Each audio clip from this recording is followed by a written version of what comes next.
Mister எடிஸ் மெய்யன்பர்களுக்கு உங்கள் பாரம்பரிய வைத்தியர் உங்கள் ராஜசூரியன். அற்புதம் ஆனந்தம். மெய்யன்பர்களே, எல்லாருக்கும் கண்ணாடி போட்டுட்டு கண்ணாடியை கழட்ட முடியவில்லையே. கண்ணாடி இல்லாமல் எதுவும் செய்ய முடியாது. தூரத்து பார்வை, கிட்டத்து பார்வை, அந்த பார்வை, அந்த பார்வை எல்லாத்துக்கும் இருக்கு. நான் சொல்லக்கூடிய ரொம்ப வெரி சிம்பிள், நான் சொல்லக்கூடிய இந்த விஷயங்களை பண்ணுங்க. அதாவது இன்னொரு விஷயம், இதெல்லாம் பண்ணிட்டு சில பேருக்கு இதெல்லாம் பண்ணியும் கூட அந்த செயலாக்கம் இல்லாமல் இருக்கும். அப்படிப்பட்டவங்க மட்டுமே மருந்தெடுக்க முயற்சிங்க, என்னை தொடர்பு கொள்ளுங்க, தப்பு இல்லை. அதை பார்த்துக்கலாம். பிறந்ததுக்கு அப்புறம் நல்லா புரிஞ்சுக்கணும். நான் ஒரு சித்தா வழியில் மருத்துவம் செய்து கொண்டிருக்கக்கூடிய ஒரு பாரம்பரிய வைத்தியர் என்கின்ற முறையிலே நான் மிஸ்டர் லேடிஸில் பதிவு பண்ணுறது என்ன அப்படின்னா, பிறவிக்கு அப்புறம், பிறந்ததுக்கு அப்புறம் எந்த நோய் வந்திருந்தாலும் சரிதான். அது கேன்சர் கட்டியாக இருக்கட்டும், அல்லது பிளட் கேன்சராக இருக்கட்டும், இல்லை இதை விட என்ன ஹெச்ஐவி என்னன்னு சொல்கிறாங்களே, அது என்ன வேணாலும் இருக்கட்டும், எல்லாவற்றையும் மிக எளிதாக சரி செய்ய முடியும் முடியும் முடியும். அன்பானவர்களே, இப்போ கண் பிரச்சனை கண் பிரச்சனைனால ஏகப்பட்ட பாதிப்புகள் எல்லா மக்களுக்கும் உருவாகுது இல்லையா? இந்த கண் பிரச்சனையை தீர்ப்பதற்கு ஒரு அற்புதமான ஒரு வழியை நான் சொல்லிடுறேன். இதை நீங்கள் ஃபாலோ பண்ணுங்க. எல்லாருமே ஃபாலோ பண்ணலாம். வயசாயிடுச்சே, எனக்கு 65 வயசாச்சு, 85 வயசாச்சு, வாழும் காலம் புறாம் நாம் இளமையாக இருக்கிறோம் என்று நீங்கள் நினைத்து கொள்ள வேண்டும். வயதாகிவிட்டதாகவே தயவு செய்து அது இங்கே பாருங்க, ஒன்று புரிஞ்சுங்க, இது ரெகுலருங்க. ஒவ்வொரு நாளும் ஒவ்வொரு நாளையும் நாம் கடந்து சென்று கொண்டிருக்கிறோம் என்பது உண்மை. அது ஏன் நீங்க தாழ்வா நினைக்கிறீங்க? உங்களை ஒவ்வொரு நாளையுமே நாம் உற்சாகத்தோடு கடந்து கொண்டிருக்கிறோம், கடக்க வேண்டும் நீங்க நினைக்கணும். எப்படி? உள்மனசுல இந்த உற்சாகத்தோடு ஒவ்வொரு நாளையும் நாம் கடக்க ஆரம்பித்து விட்டால் நமக்கு வயதான நிலை வராது. வயசாகுதுங்கிற எண்ணமே, வயசாயிட்டு போகுது. வயசுங்கிறது ஒரு கால்குலேஷன், அதாவது ஒரு நிலைப்பாட்டுக்குள்ள கிடையாது. இப்ப எனக்கு 60 வயசு ஆச்சுன்னா, இப்போ நல்லா புரிஞ்சுங்க, மனம் இளமையாக இருந்தால் தினம் என்ன வேண்டாலும் நீங்க செய்யலாம். தினமும் என்ன வேணாலும் செய்யலாம். நீங்க ஒரு 20 வயசு பையன் மனசு அவனுக்கு கெட்டு போயிருந்தா எதுவுமே அவனால செய்ய முடியாது. 60 வயசு கிழவன் அவனால மனசு எதுவும் கெட்டு போயிருந்தாலும் அவனும் எதுவும் செய்ய முடியாது. மனமது செம்மையானாலே மந்திரமே ஜெயிக்க வேணான்ட்டாங்க. அதே மாதிரி மனம் சரியாக இருந்தால் தினம் அன்றைய தினம் உற்சாக தினமா இருக்கும். அப்ப மனசை செம்மைப்படுத்திக் கொள்ளணும். நல்லா புரிஞ்சுங்க. இப்ப கண்ணாடிக்கு வந்துடுறேன். இந்த கண்ணாடி விஷயம் என்ன அப்படின்னா, காலையில் எழுறீங்க, சிம்பிளான விஷயத்த சொல்றேன். கண் பார்வை மங்கியவர்களுக்கெல்லாம் ஒரு நல்லது, ஒரு பக்கெட் தண்ணி எடுத்துங்க, குளியல் அறையில அது ஒரு ஸ்டூல் மாதிரி ஏதாவது ஒன்று போட்டு கொஞ்சம் உயரமாக வச்சுக்கோங்க. அப்படியே குமிஞ்சா உங்களுடைய தலை அந்த தண்ணிக்குள்ள இருக்கணும். கண்ணை திறந்து பார்க்கணும். தண்ணிக்குள்ள உங்களுடைய கண்களை திறந்து அகண்டு எல்லா பக்கம் அப்படி சுத்தணும். கண்ணு புரியுதா? அப்படி சுற்றி கண்ணை மூடி மூடி முழிக்கணும். இது தொடர்ந்து ஒரு 10 நிமிட நேரம் அதில் நீங்கள் பயிற்சி எடுக்கணும். தண்ணீர் உங்களுடைய கண்ணை அகல விரித்து சுருக்கி நீட்டி இந்த பக்கம் பாய்ச்சி எங்க தண்ணிக்குள்ளே. முதல் நாள் செய்யும்போது எல்லாத்துக்கும் மூச்சு வாங்கும், பழக்கம் இல்லாத. இது தொடர்ந்து பண்ணிட்டே வந்தீங்கன்னா சாதாரணமாயிரும். 10 நாள்ல சாதாரணமாயிரும். இதை தொடர்ந்து செய்யணும். காலையில் எழுந்த உடனேயே நீங்க நல்லா புரிஞ்சுங்க, உடல் குளியல் போடுற மாதிரி கண் குளியல் போடணும். இதுக்கு பேர் கண் குளியல். இந்த கண் குளியல் மிக அவசியம். கண்ணாடி போட்டவங்க, கண்ணு தெரியாதவங்க மட்டுமே கண் குளியல் எல்லாருமே போட்டிங்கன்னா ப்ரெஷர் நோயாளிக்கு ரொம்ப நல்லது. அந்த ட்ரீட்மெண்ட் வரும்போது நான் சொல்றேன்.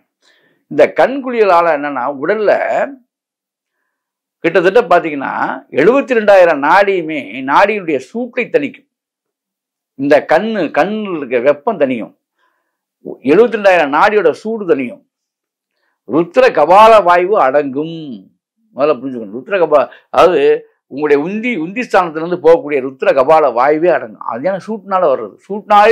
சூட்டால் வரக்கூடிய அனைத்து நோய்களும் இந்த கண்ணை தண்ணியில தண்ணியில புளிச்சு பார்க்கறதுனால, உள்ள தண்ணியில கண்களை மூழ்கி முழிச்சு பார்க்கறதுனால இந்த நோய்கள் அகண்டு போகும். ஆக கண் குளியல் மிக அவசியம்.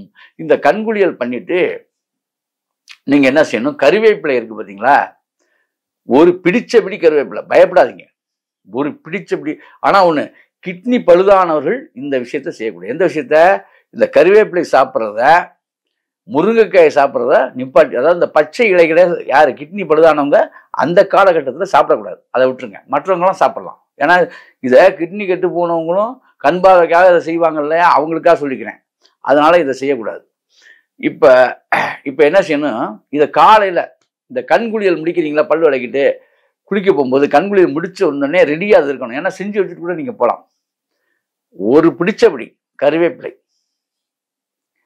அந்த கருவேப்பிலையோட 3 மிளகு, எப்படி 2 பல்லு பூண்டு, புரியுதுங்களா? இதை அதே மாதிரி ஒரே ஒரு துண்டு தேங்காய், பச்சை தேங்காய், இதை அப்படியே மிக்சியில் போட்டு அடிச்சிடணும். நல்லா அடிச்சிடணும். அடிச்சுட்டு வேற எதுவுமே கிடையாது. இதுல 3 கல் உப்பு போடலாம், தப்பு இல்லை. 3 கல் உப்பு போட்டுக்கணும். போட்டுட்டு இந்த சாரை நீங்க குளிச்சுட்டு வந்தோடனே மெல்ல உட்காந்துக்கணும். கிழக்கு முகமா திரும்பி உட்காந்துக்கிட்டு சப்பி கடகடன்னு குடிக்கக்கூடாது. மருந்து குடிக்கிற மாதிரி குடிக்கிறார். நல்லா வாயில நிறைய ஊற்றி, டீ சாப்பிடுவீங்களா அது மாதிரி சுவைத்து சாப்பிட வேண்டும். நல்லாவும் இருக்கும். இது ஒன்றும் கசப்பெல்லாம் இருக்காது. இதை ரெகுலர் பண்ணிடணும். 48 நாள் ரெகுலர். வேற எதுவுமே தேவையில்லை. எந்த மூலிகையும் இல்லை. உங்களுக்கே தெரியும். மெல்ல மெல்ல கண்ணாடி கழட்டிட்டு ட்ரை பண்ணணும். எப்போ 10 நாள் கழிச்சு கண்ணாடி கழட்ட ஆரம்பிக்கணும். அப்படி பார்க்க ஆரம்பிக்கணும். ட்ரை பண்ணணும். இதை சில பேர் இந்த வில்லேஜில் இருக்கவங்க, இந்த வீடு மாடி உள்ளவங்கெல்லாம் மாலை நேர வெயிலில் சூரியனை பார்க்கறதையும் வழக்கமாக வச்சுக்கணும். மாலை வெயில் சூரியனை, புரியுதா? வாய்ப்பு இருக்கவங்க, இல்லாட்டி அது ஒன்றும் பெரிய விஷயம் கிடையாது. ஆனால் நான் சொன்ன இந்த மருத்துவத்தை சிம்பிளான விஷயம்தான். இதை தொடர்ந்து நீங்கள் பண்ணணும். இது சாப்பிடும் பொழுது பிராய்லர் கோழி, முட்டை இந்த விஷயங்களை தொடக்கூடாது, புரியுதா? இந்த மாதிரி மாமிச பட்சணங்கள் எதுவும் கூடாது. இந்த மாதிரி நீங்கள் அவாய்ட் பண்ணிட்டு, இந்த மீன் சாப்பிட்டா கண்ணுக்கு நல்லது, தேன் சாப்பிட்டா கண்ணு, இந்த நான் என்ன சொன்னோம் அதை மட்டும் நீங்கள் ஃபாலோ பண்ணணும். உடனே ஒருத்தர் போடுவார், ஐயா வணக்கம், நான் ஏதோ பேச போறான்னு பார்த்தா, இந்த நீங்கள் சொன்னீங்கய்யா, இந்த அதில் ஐயா சொல்லுங்கய்யா, டைம் ஆகுது. அதாவது நீங்கள் மிஸ்டர் லேடிஸில் பேசுனீங்கய்யா, நான் கேட்டேன்யா. திரும்ப அவர் நல்லா நினச்சி பாருங்க, இப்போ டைம் எவ்வளோ போயிட்டு இருக்குன்னு பாருங்க. அதில் பேசுனீங்கய்யா, எதுக்காக சொல்லுன்னா உங்களுக்காக தான் சொல்லிட்டு இருக்கேன். அதில் நீங்கள் சொன்னீங்க, இந்த கண்ணுக்கு சொன்னீங்க. ஆமாங்க, கண்ணுக்கு சொன்னேன். என்னங்க சொல்லுங்க, உங்களுக்கு என்னங்க வேணும்? அதான் ஏன் இந்த இதெல்லாம் சாப்பிடக்கூடாது, அதெல்லாம் சாப்பிடக்கூடாது, நீங்கள் மீன் சாப்பிடலாம்லங்கய்யா அப்படிம்பார். இந்த மாதிரிலாம் தயவு செஞ்சு பேசாதீங்க. இனிமே நான் தான் சொல்லிட்டேனேங்க, எதுவுமே வேணாம், அசைவ உணவு வேண்டாம்னா மீன் தானேங்க அடங்காதுல்ல. அதெல்லாம் அவாய்ட் பண்ணுங்க. தேன் கூட நான் சொல்லலைங்க உங்களுக்கு. நான் சொன்னது கருவேப்பிலை ஒரு பிடி. நான் சொன்னதை மட்டும் மறுபடி அந்த வீடியோவில் என்ன வரும் அதை பார்த்துட்டு அப்படியே செய்யுங்க. 48 நாள் ஒரு மண்டலம் கரெக்டாக பண்ணிடுங்க. கண்ணாடியே கழட்டக்கூடிய வாய்ப்பு இருக்கா இல்லையாங்க சொல்லுங்க. அதுலேயும் எங்களுக்கு சரியா வரல, ஒரு அரைகுறையாக தான் சரியா வந்துச்சுன்னா மேற்கொண்ட மருந்து இருக்கு, சிறந்த மருந்துகள் இருக்கு, அப்போ பார்த்துக்கலாம். சரியா? மருந்தன வேண்டாமாம் யாக்குன்னு யான் பெற்ற இன்பம் பெருகவையும் சொல்லிட்டு இருக்கேன். நீங்க அதுக்கு மேலையும் இல்லை சார், ஓரளவுக்கு பரவாயில்ல சார், ஆனால் இருந்தாலும் என்ன வேணும், ஒரு சிலருக்கு தான் வரும் அந்த மாதிரி. அப்படிப்பட்டவர்களுக்கு அற்புதமான கண் மருந்து சித்தர்கள் சொன்னது, எங்க தாத்தா சொன்னதெல்லாம் அற்புதமா நிறைய கொட்டி கிடக்கு. நம்ம கொடுத்து உதவலாம், ஒன்றும் தப்பே கிடையாது. இதை செய்து, ஆகவே இப்படி செய்து அப்படி வாழுங்கள். அற்புதம், ஆனந்தம்.